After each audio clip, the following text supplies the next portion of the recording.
அருமையானவர்களே, இந்த நாளிலும் அவனுடைய வார்த்தை நான் இடத்திலே கொண்டு வருகிறேன். விதையை குறித்து நம்ம பார்த்து வருகிறோம். இன்னைக்கு ஒரு விஷயத்த சொல்றேன் பாருங்களேன். விதை என்ன செய்யுதுன்னா, ஒரு விவசாயிக்கு அதை விதைக்கிறவனுக்கு எதிர்பார்ப்பை அதிகரிக்கிறது இல்லையா? ஒரு எக்ஸ்பெக்டேஷன கூட்டுது. அப்ப எந்த ஒரு விவசாயிட்ட போய் நீங்க கேட்டீங்கனாலும், அவர் விதைக்கும் பொழுது தன் அறுவடையை எதிர்பார்க்கிறார். இவ்வளோ விதைக்கிறீங்க, இது இத்தனை மூடை வருங்க அப்படின்னு ஒரு எதிர்பார்ப்போடு விதைக்கிறார். அதுவும் கிளைமேட் நல்லா இருக்கு, சீசன் நல்லா இருக்கு, மழை நல்லா வந்ததுன்னா அவர் என்ன நினைக்கிறாரு, இந்த வருஷம் நல்ல விளைச்சல் வருயா. அப்ப விதை எதிர்பார்ப்பை அதிகரிக்கிறது. எனவே தான் நம்ம என்கரேஜ் பண்றோம். என்னன்னா, நீங்க உங்க சீட சோ பண்ணுங்க. காட்ஸ் கிங்டம்ல என்ன செய்யுங்க? சோ பண்ணுங்க. அப்ப சோ பண்றப்ப நம்ம என்ன பண்றோம்னா, நம்மளுடைய எதிர்பார்ப்பு அதிகரிக்கப்பட வரும். நான் ஆண்டவருடைய ராஜ்யத்துல விதைக்கிறேன்.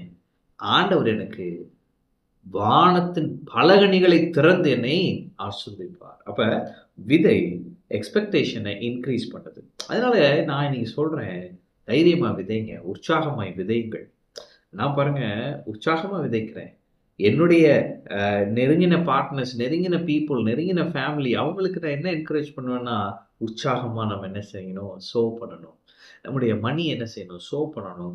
தேவ ராஜ்யத்துல விதைக்கும் பொழுது, ஐயோ கஷ்டப்பட்டு அப்படி நெருக்கி அப்படி அல்ல.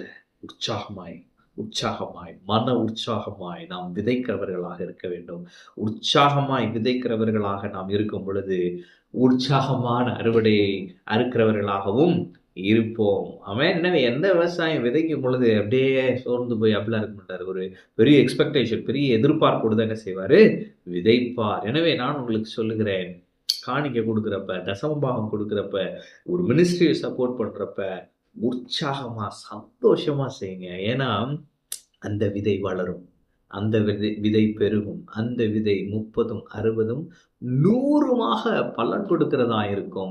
எனவே விதை நம்முடைய எக்ஸ்பெக்டேஷன், எதிர்பார்ப்பை அதிகரிக்கிறது. அடுத்து என்னன்னா, இந்த விதை எதிர்பார்ப்புக்கு மேலான விளைச்சலையும் கொடுக்கிறதா இருக்கிறது. ஆமென்.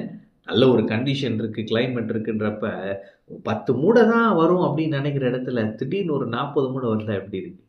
அதுபோல விதை எதிர்பார்ப்பை அதிகரிக்கிறது. அதே நேரத்துல எதிர்பார்ப்புக்கு மேலான விளைச்சலையும் தருகிறது. நான் ப்ராஃபட்டிக்கா சொல்றேன். நீங்க விதைத்திருக்கிற விதைகளை கர்த்தர் கனப்படுத்தி, நீங்கள் எதிர்பார்த்திருக்கிற விளைச்சலையும் கொடுப்பார்.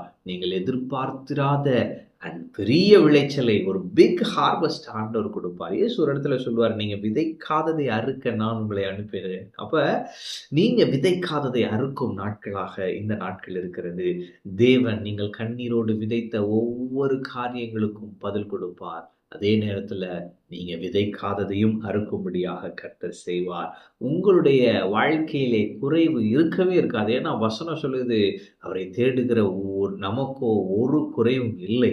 ஏன்? கர்த்தரை தேடுகிறவருக்கோ ஒரு நன்மையும் குறைவுபடாது. சகல விதமான நன்மைகளையும் அனுபவித்து ஆரோக்கியமாய் செல்வ செழிப்போடு இந்த பூமியிலே வாழ்வீர்கள் என்று சொன்னால், நீங்கள் தேவ ராஜ்யத்திலே விதைக்கிறவர்களாக இருக்கிறீர்கள்.